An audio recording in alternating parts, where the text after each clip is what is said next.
Bonjour! Dans cette vidéo, je vais vous montrer comment coudre le sac Ernest. Ernest, c'est un sac à main de contenance moyenne qui présente pas mal de poches. Il y en a 3 à l'avant du sac, il y en a 2 sur les côtés et on en a également plusieurs à l'intérieur.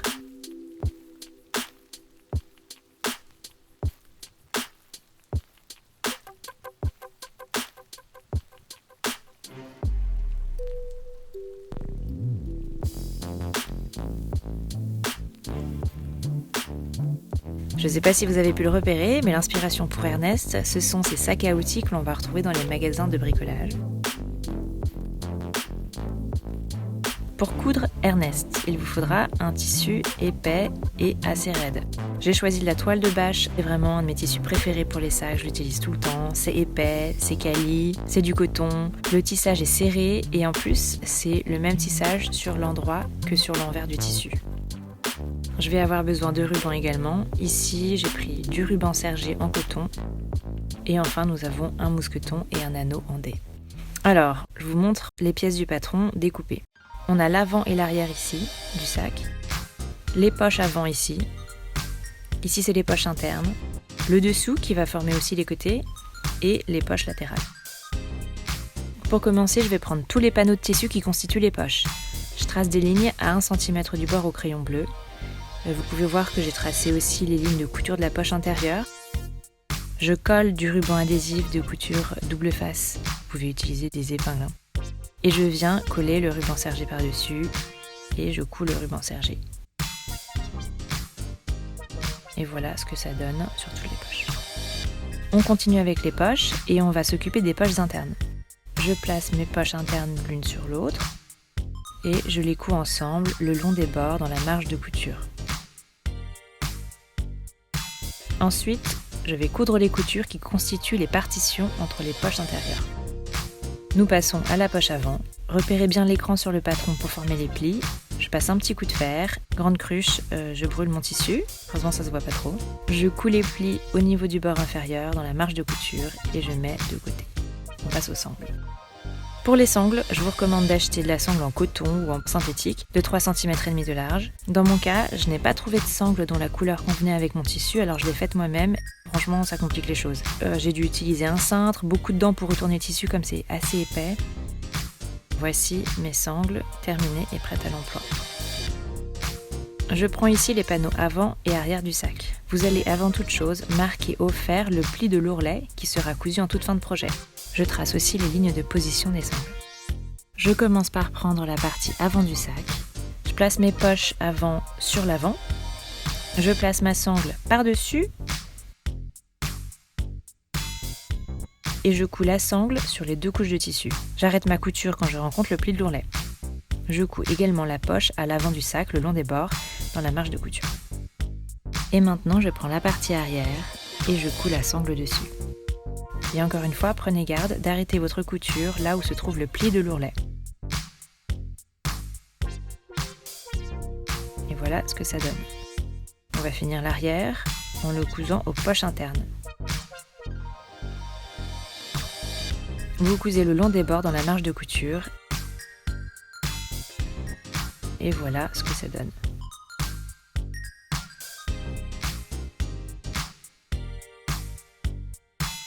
Concentrons-nous maintenant sur le dessous du sac en commençant par lui ajouter les poches latérales. Je repère l'emplacement des poches. Je trace la ligne sur laquelle je vais positionner ma poche endroit contre endroit sur le dessous.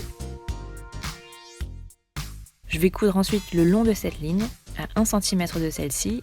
Je rabats pour que la poche soit envers contre endroit sur le dessous et je fixe la poche au-dessous en cousant les 2 couches ensemble dans la marge de couture. Je vais maintenant ajouter les parties avant et arrière au-dessous. Commençons par l'avant. J'épingle, ou dans mon cas je pince l'avant au-dessous en suivant l'écran. Le tissu est endroit contre endroit. Je couds. Alors, petite préférence personnelle ici, moi je suis pas très bonne pour les coins. Je me souviens avoir galéré la première fois que j'ai cousu ce sac, et puis aussi les fois suivantes. Alors cette fois, je vais pas me prendre la tête. Ce que je vais faire, c'est que je vais coudre les lignes droites à la machine. Ensuite, je vais faufiler les coins à la main et je passe dessus à la machine juste après. Si vous êtes comme moi, vous allez voir, ça va être beaucoup plus facile et le résultat sera bien meilleur. Et aussi remarquez que j'utilise mon pied à fermeture à glissière ici.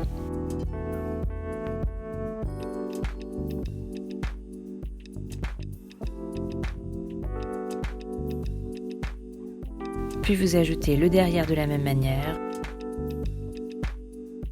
en faisant les coins séparément si vous le désirez. Alors maintenant, nous allons couvrir les marges de couture à l'intérieur du sac de ruban de coton sergé. Je le positionne en utilisant mon ruban adhésif double face parce que je suis une grande paresseuse. Et je couds. Et j'utilise toujours mon pied à fermeture à glissière. Et voilà! On a presque fini, on lâche rien. L'heure de l'ourlet approche. À cette étape, je vais plier l'ourlet et le pincer. Nous ne cousons pas tout de suite. D'abord, je vais préparer l'attache qui empêchera que les parois du sac ne s'écartent. Donc je prends un petit peu de ruban sergé, je le fais passer au travers de mon mousqueton et de mon anneau en D. Attachés ensemble, le mousqueton et l'anneau en D et les bouts de ruban à chaque extrémité doivent couvrir 14 cm de long, ce qui est la largeur du sac. Vous rajoutez 1,5 cm de marge de couture à chaque extrémité de ruban. Vous coupez le ruban et on va coudre les 2 couches de ruban ensemble pour donner un petit peu plus de rigidité. Vous venez positionner les rubans portant les attaches au milieu de l'avant et au milieu de l'arrière dans l'ourlet du sac. Encore une petite procédure ici, si comme moi les épaisseurs sont telles au niveau des coins que ça vous rompt vos aiguilles, vous devez absolument désépaissir. Repérez bien jusqu'où descend l'ourlet et coupez la marge de couture. Puis faites vraiment attention à ne pas couper trop bas. Couche de ruban sergé là par-dessus. Et c'est parti, cousons donc cet ourlet et savourons cette dernière étape. Oh là là, mais en vrai, la dernière étape c'est de retourner l'ouvrage. Et là, je sais pas si vous êtes comme moi, mais je me régale. Et puis je regarde l'objet et je me dis, mais non, mais c'est moi qui fais ça là? Attends, mais j'appelle toute la famille. Regarde mon nouveau sac. Où est-ce que je l'ai acheté? Lol. Mais je l'ai pas acheté. Mais c'est moi qui l'ai fait. Mais oui! Comment ça tu me crois pas? Regarde ces imperfections magnifiques. Ah, c'est wabi-sabi comme affaire ça. J'ai pas dit wasabi. Wabi-sabi. Mais ça vient du japonais. Ça fait référence à la beauté de l'imparfait. Écoute. Mais non, je te parle pas de grammaire là. On parle de... Oh là là, c'est bon, laisse tomber. Bon allez, à bientôt!